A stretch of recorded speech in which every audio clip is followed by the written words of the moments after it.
Thank you. Thank you. Ano best asset ng katawan mo? Best asset mo sa katawan? Best asset ko sa katawan? Siguro yung bicep ko. Pwede makita. Ba't gano'n? Ay, nakaano? Panoorin na lang sa Viva mo. Panoorin na lang po sa Viva Max. Thank you po. Sa Manila dito naman, pwede ipakita yung best asset? Liability sa bansa. Reliability. Oo, di ba may ano ka, may scholarship plan ka po?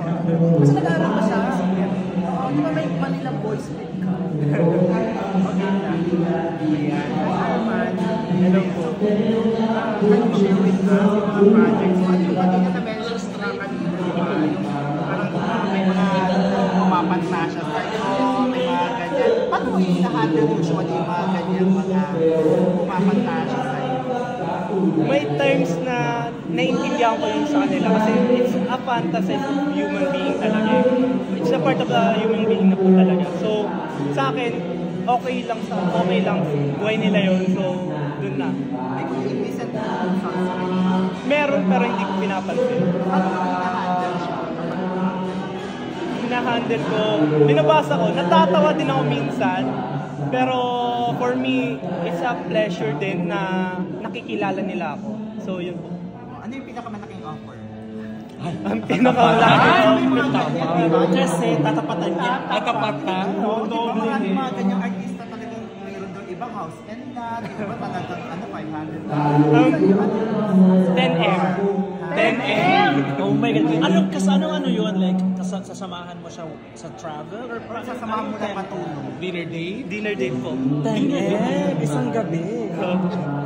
So, hindi ko naman inaano kasi natatawa lang din ako. Natatawa for me kasi I'm a dog lover. Sa lahat ng marunong magtingin ng ano yung American Bully, yun po yung price ng aso namin. So for us, yung money na yun, ginagawa na lang namin para sa aso namin. Okay. Okay. So mayaman na si Arman. No, sa family ko lang. Pangalan pa lang. Armani, di ba? Exchange? Ay, Hector. Pero pag yung gumagawa ka ba ng love scene, may mga chance na turn on?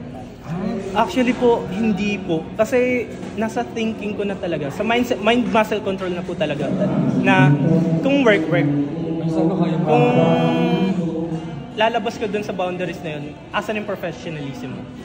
Yun ako. Gusto pa rin ba ngayon pina-plaster? Or iba na ngayon? Plaster pa din po. Ako gusto ko talaga naka-plaster. Para respeto na din po sa babae. Babae po yun. So, ayun po. Paano yun yung kayo nag-prepare for intimacy? Parang meron pa bang mga ginagawang mga workshop or May workshop po. May workshop naman po. Ano sa mga movies mo so far yung tingin mo pinakagrabe mong nagawa? Ang grabe kong nagawa, siguro yung Carino Brutal. Kasi grabe yung Carino Brutal. Yun yung first leading ko. Sobrang memorable sa akin din yun. And daring kasi ngayon pa lang ako nakaka-encounter ng ganung na klaseng brutal love. So, yun. pero di ba sa Max parang madami mga position na ginagawa sa section? Ano yung pinaka-most memorable at Challenging. Or na-challenge mo? For example, pinagawa ng director, blocking ka, at then sabi mo, ang hirap pala. Or sanay na? Hindi naman po. Siguro yung nakatayo, nakadogi siya. Ayoko talaga nakikita. Ayoko kasi nakikita yung Paano mo nga sabi? Pero ikaw ba personally, sa mga roles ko ikaw Max nakakarinig, ganun pa ka na in terms of sa sex life mo? Hindi po. Hindi po. Ano yung mga role mo sa mga nakakarinig? Nakarelate ako. Siguro itong upcoming movie ko, which is TL, makaka-relate sa akin to kasi I'm always be option ng mga past relationship. So, ganun din siya ngayon. May option dito. Kung sino ba mapipili, either si Nico o ako. So, ayun. Sino ka partner mo? Generosa po. Ikaw Good na. Simula si Armani Hector. Si Armani Hector nagsimula nung last year lang din. And sobrang matagal ko nung pinapangarap ng artista. Nag-Star Magic si Armani Hector 2012. Nahinto lang to dahil gawa sa gusto kong makapagtapos talaga. So ngayon, tapos ka na sa school? Graduating student po this school year. So, Ano course mo? Marine Transportation. Saan school? Asian Institute of Maritime Studies. Paano mo pinagsasabay ang schooling and then, showbiz? Sa totoo lang, sobrang hirap maging student worker. Tapos, pinagsasabay ko to through motivation sa magulang ko.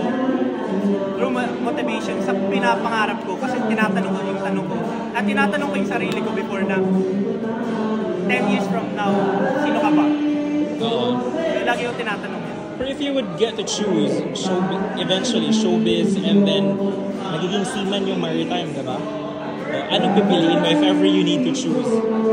Actually, depende po kung ano yung pupunta sa akin na path. Kung maganda yung path ko dito sa showbiz, dito ako. Pero kung mas maganda yung path ko dito sa pagiging marine, dito din po. Pero for now, you'd like to pursue show business talaga? Okay. Wala bang restrictions sa school na you're doing, Viva Max rules? Sorry po? Wala bang restrictions sa school na you're doing Viva Max sa family? Sa school wala namang restriction. Sa family mo okay naman sila? Okay naman. So hindi ka nahirapan to convince them? Hindi naman. Okay. Magka-transition ka into like wholesome, you're gonna have a love team. Ano yung dream role ni Armani? Ano yung dream role ni Armani? Ang dream role ko, yun, kagaya kanina, nananggit yung maging comedian. Kasi for me, it's challenging. It's challenging for me. And hindi ako yun, pero I'll try my best hanggang saan yung limits ko sa pagiging comedy. Bakit comedy? Gusto kong magpasaya ng mga tao. Kasi I myself, na-encounter ko yung depression, anxiety. Pero one person lang ang nagpapasaya sa akin, which is Vice Ganda. Lagi ako nanonood ng Showtime before pa lang talaga. Tapos GGB, yun lagi yung pinapanood. And then, siya lang nakapagtanggal talaga sa akin ng stress. So dream mo talaga siya makapartner in a movie, for example? Gusto ko talaga, hindi ako yung mapalabiro, pero challenging sa akin. So gusto kong matry yun. So, sa school mo, sa mga friends mo, ikaw ba yung kilalang joker? Or sa family niya, ikaw ba yung kilalang mahilig mag-joke? Or ikaw yung parang quiet type ka eh? Di naman. Actually, quiet type of guy ako. And then, may times na nagbibiro ako, pero yung biro ko, nakokornihan sila, pero sa akin hindi. May nakakatawa. Oo. So, ayun. Okay. Ano pala yung mga favorite, kasi super fit si Armani, di ba? Ano bang favorite mo na fitness activities? Favorite? Chest day. Kasi yun yung kulang ko, chest ko. Talaga? Oo. So, if gusto nyo makita ang body ko, pumunta lang kayo sa Viva Max. Upcoming movie ko, TL. So, yun. Maghuhubad ka rin ba sa TL? Maghuhubad ka rin ba sa TL? Actually, half lang yan. Pero doon sa Carino Brutal talagang naked ka, di ba? Opo. Okay. Pagka-transition mo ba, you think hindi magiging challenge yun? Because people, when they know you, doon ka nag-start eh. So parang nababrand ka na. What will you do para ma-break yung ganong pagkakilala sa'yo? Actually, binabalik ko yung tanong. Sa kanila. Si Coco Martin ba? Saan ba nanggaling? That's the question. Ang daming artista na nagsisimula sa sexy movies. So, why not na ipakita ko sa kanila na ako din naman galing naman ako sa sexy, pero gusto kong tumawid sa kusa.